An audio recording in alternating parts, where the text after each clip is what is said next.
તો આજે આપણે છે ને આમાં કંકોડા વાવે છે।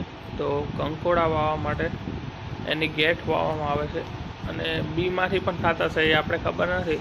તો આપણે એની ગેઠ ખેડૂત પાસેથી લાવ્યા છીએ એક ગેઠ અને આજે આપણે એને ઘરે વાવી છે।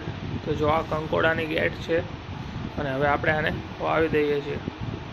તો આપણે એક મોટું ટબ છે ને એમાં વાવ્યું છે ને આ એક જ ગેઠ વાવ્યું છે, આમાં બીજું કાંઈ આમાં નથી વાવ્યું આપણે। તો આપણે કંકોડાની ગેઠ વવાઈ ગઈ છે। તો હવે જોઈએ છીએ આ કંકોડાની ગેઠ કેટલા દિવસમાં ફૂટીને બહાર નીકળે છે અને કેટલા દિવસે આમાં કંકોડા આવે છે। તો ગેઠ તો વવાઈ ગઈ છે ને હવે આપણે આમાં પાણી નાખી દઈએ।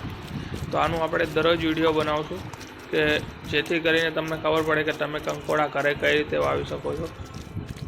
તો આજે આપણે કંકોડાની ગેઠ વાવી દીધી છે, હવે આપણે કાલે પણ આનો બીજો વિડીયો બનાવીશું।